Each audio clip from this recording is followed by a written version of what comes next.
Hey, what's going on, everybody? Welcome to Turnbuckle Topics. My name is Pat, and today I'm going to be going over the WWE Hall of Fame Class of 2021.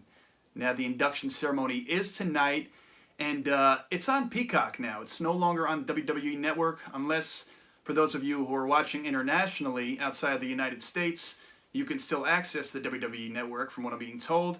But yeah, for the rest of us, we now got to access it on Peacock. Not too happy about it, but hey, look, that's for another day.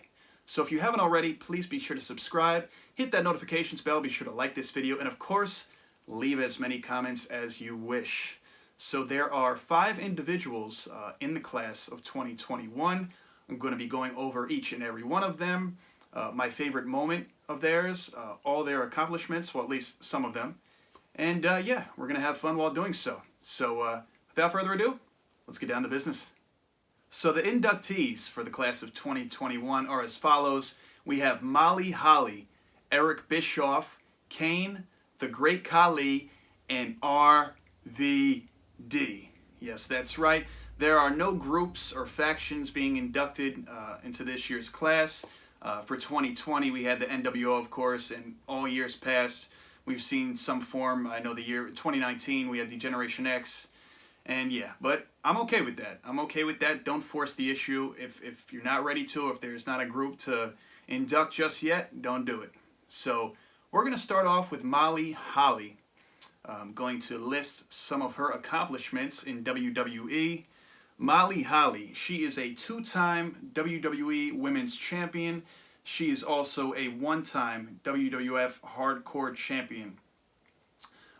She's went up against the likes of Chyna, Ivory, Jacqueline, Gail Kim, Victoria, Trish Stratus, and even Lita. So she's had her fair share of competition over the years. I was actually watching the episode of Icons just a couple of weeks ago on Beth Phoenix, and watching how much of an integral part or role she played, Khali, in Beth Phoenix becoming a WWE superstar. Was actually pretty amazing, very selfless, willing to help Beth Phoenix put her through training in school and paying for it. Just showed how great of a person she is outside of the ring as well. So my favorite Khali moment would probably have to be at WrestleMania 18 when she turned on Hurricane Helms and hit him in the head with a frying pan, led her to become the new hardcore champion. So that was pretty funny. But again, like I said, all the opponents she's had amazing matches with, the list of ladies that I named. And yeah, congratulations, Khali, much deserved. So the next person up is Eric Bischoff. I would have liked to see him be inducted with the NWO with the class of 2020, but nonetheless, technically they are on the same show. Being that 2020 and 2021 are all together this year, being inducted at the same time. So some of his accomplishments, he was a former WCW Hardcore Champion, and in 1996, I believe PWI listed Eric Bischoff versus Vince McMahon as Feud of the Year. Now, 1996 was when the NWO was born, and WCW really started to take off. Surpassing WWF for quite some time. My favorite moment of Eric Bischoff, there's really many moments, but I would have to say right after D-Generation X invaded WCW headquarters, or at least they attempted to, that really pissed Bischoff off. So he went on Monday Night Nitro, and on May 11th, 1998, he issued a challenge to Vince McMahon to a fight at Slamboree. Wrestlers like the Macho Man and Hulk Hogan were telling Bischoff, like, look, be careful what you wish for, because Vince McMahon just might show up. You know, he really might take you on for a legitimate fight. So that never did happen. That would have been interesting, but it was a real-life heated moment, and I think that's what makes wrestling so beautiful, because sometimes you just don't know. Congratulations once again to Eric Bischoff on becoming a member of the Hall of Fame. Now, this most definitely is my favorite inductee for the class of 2021, and that will be Kane. Kane, man, he really came in at a perfect time. Attitude Era was just getting started. Obviously, the rivalry with his brother, The Undertaker, bringing Paul Bearer back in the mix of things. Just top to bottom, amazing career. So I'm going to list some of his accomplishments. He's a former WWF champion, a former World Heavyweight champion, a one-time ECW champion, one-time WCW Tag Team champion with The Undertaker, a two-time WWE Tag Team champion, a nine-time WWF World Tag Team champion, a two-time WWF Intercontinental champion, a former Hardcore champion, and a former 24/7 champion. He is the 8th Triple Crown champion, 3rd Grand Slam champion, and he was the 2010 Mr. Money in the Bank for SmackDown that year. The winner for Raw was Miz, by the way. And, I mean, what a career. Outstanding career. And when it comes to favorite moment for Kane, this probably took me more time than any of the inductees for 2020 or 2021 because I was a big Kane fan, without question, from the very start. And I'm not one that really was drawn to heels, but I will say there was something about Kane that made it so interesting that, again, that rivalry with The Undertaker, amongst many other rivalries, eventually becoming the Brothers of Destruction.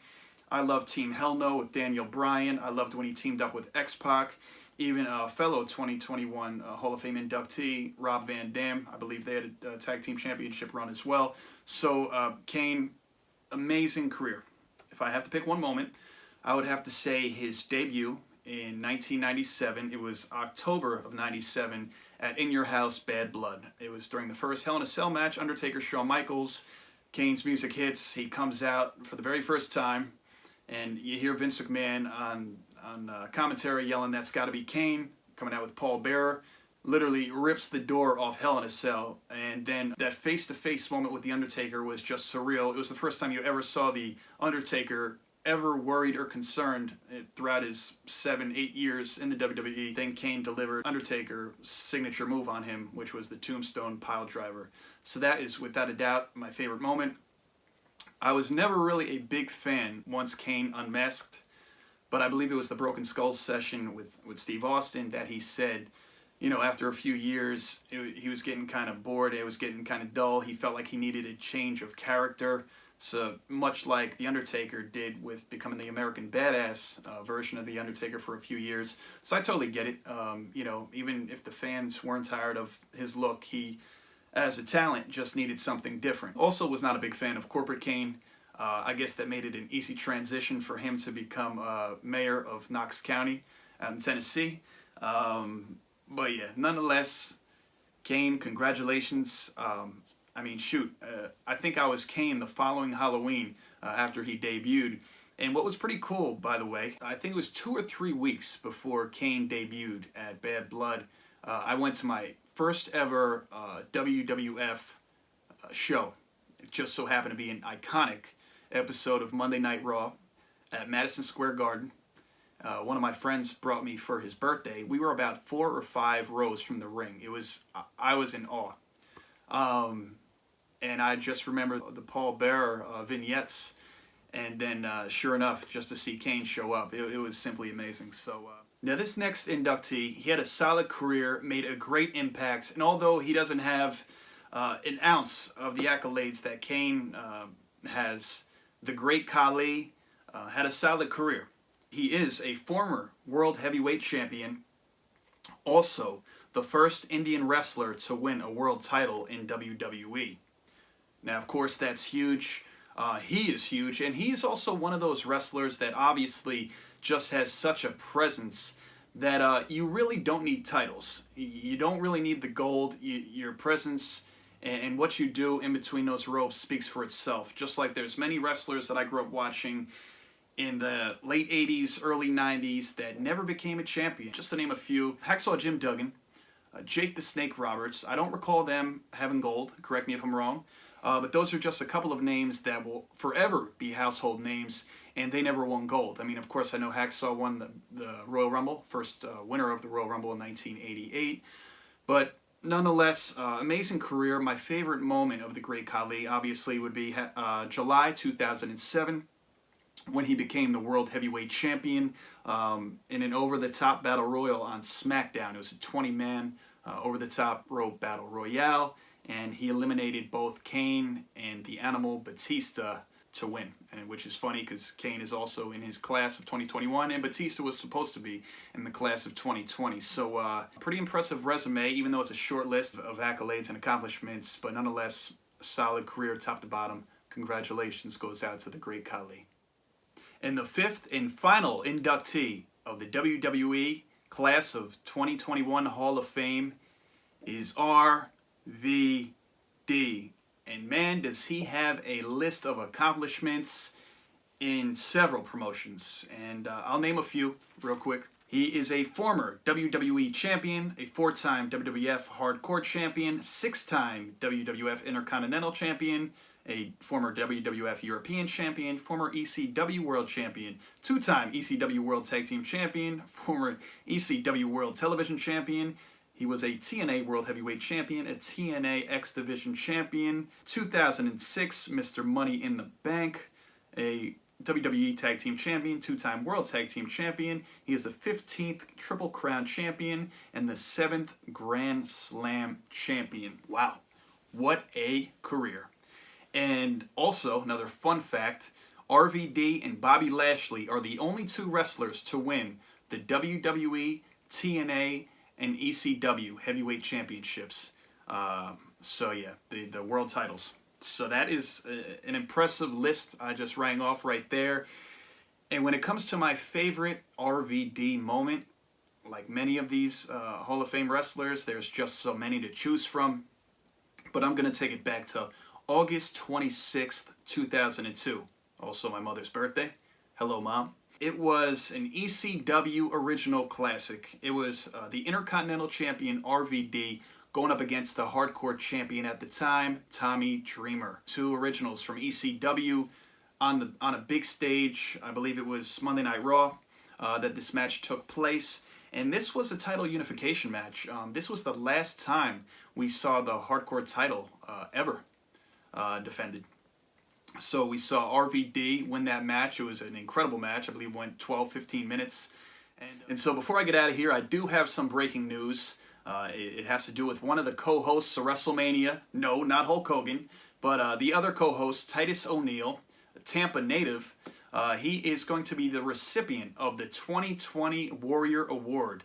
Congratulations, Titus. He does so much for the community. It's been noted over the years. As good as he is in the ring, he's an even better person and human being outside of the ring as well. So what better place? WrestleMania weekend in your hometown of Tampa, receiving this this prestigious award.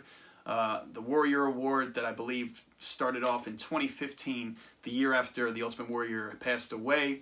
So once again, congratulations goes out to Titus O'Neil. And that's a wrap, folks. Thank you as always for tuning in to another episode of Turnbuckle Topics. I hope you enjoyed this class of WWE's 2021 Hall of Famers. It's looking to be a great induction ceremony tonight between the class of 2020 and the class I just mentioned of 2021. And if you haven't watched my last video of the class of 2020, be sure to go back and check that out. So, as always, thank you once again. I hope you subscribed, hit that notifications bell, like this video, commented an obnoxious amount of times, whether it's good, bad, indifferent, more the merrier, and I'll be sure to respond, probably. And yeah, I'll see you guys next time. Thanks so much.